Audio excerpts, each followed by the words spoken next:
when I talk to people about doing the future authoring program, they often put it off. And it's not surprising because it's hard. But it's more than that. They think, well, I don't know how to write. I'm going to do a bad job. I don't really like assignments. I'm going to have to do it perfectly. I need to wait till I have enough time. And like one of those is enough to stop you cold, and all 5 of them, you're just done. And so I tell people, do it haphazardly, a tiny bit at a time, and badly. Because you can do that. I tell my students when they're doing their theses, master's thesis, write a really bad first draft. And then we have a little conversation about that because they don't think I mean that. Because it sounds like a cliche in some sense. It's not a cliche. It's not a cliche at all. It means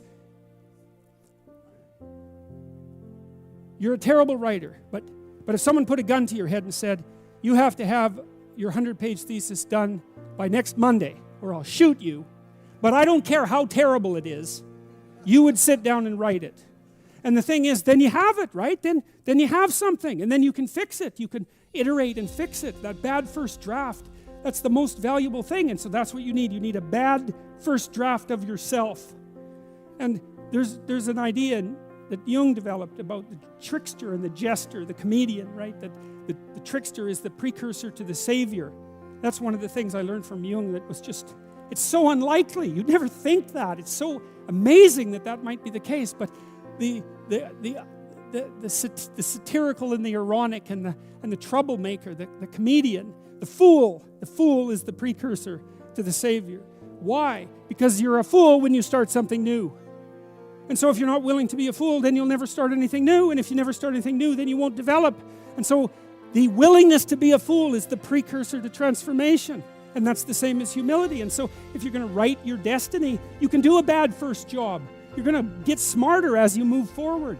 That's the thing, is that so something beckons to you. That's what happens here. Maybe the star that Geppetto wished on was the wrong damn star.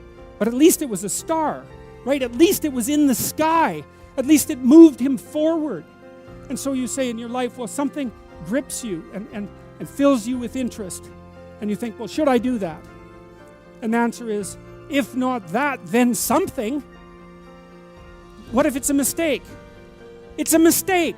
Rest assured. What do you know?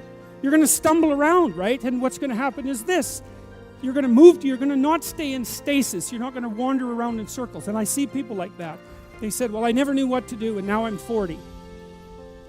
It's like, that's not so good. That's not so good. And you might say, well, and there is a literature, too, that suggests that people are a lot more unhappy when they look back on their lives about the things they didn't do than they are about the mistakes they made while they were doing things. And so that's really worth thinking about, too, because there's redemptive mistakes. And a redemptive mistake would be a mistake that you make when you go out and try to do something. You know, you think, okay, I'm going to try to do this. And you're not good at it. You make a bunch of mistakes. It's like, well, what's the consequence? If you pay attention, is you're not quite so stupid anymore. That's the thing, is you've been informed by the results of your errors. And so what happens is you follow the beacon, you follow the light. And you're blind, so you don't know where the light is. It's dimly apprehended only, and you're afraid to follow it. But you decide to take some stumbling steps towards it. And as you take stumbling steps towards it, you become illuminated and enlightened and informed because of the nature of your experience, because you're pushing yourself beyond where you are, and you're going into the country that you have not yet been in, and you learn something. And so what happens then is the star moves. You move 10 feet towards it and you think, no, that's not right. I didn't get it right. It isn't there. It's actually there. And so then you see it somewhere else and you shift yourself slightly and you move forward. And that's what happens, is that you continue as you change. The thing that guides you forward moves, right? It's like God in the desert in Egypt, the pillar of light that you're following. It's moving. It's not a permanent thing. You move towards it, it moves away, it guides you forward. And so you say, well, is what I'm aiming at paradise itself? And the answer to that is no, because what do you know? You couldn't see paradise if it was right in front of you, but you might get a glimmer of it. And so you move towards it and you grow. And then the next time you open your eyes, you see a little bit more clearly. And that's what happens, is that just happens over and over, right? It keeps moving. And so you move like this. But the thing that's so cool is that all those zigs and zags, you say, and each of those zags and zigs is a catastrophe. I hit a wall, my God, and then I had to die a little bit, and I barely got back up. It's a phoenix transformation at each turn, and it's painful. But the thing is that even though you've traveled 20 miles, let's say, on that road, and you've only moved 3 miles forward, you've moved 3 miles forward instead of falling backwards, because that's the thing too, is that if you stand still, you fall backwards.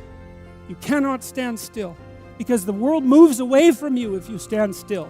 And there's no stasis, there's only backwards. And so if you're not moving forwards, then you're moving backwards. And that's more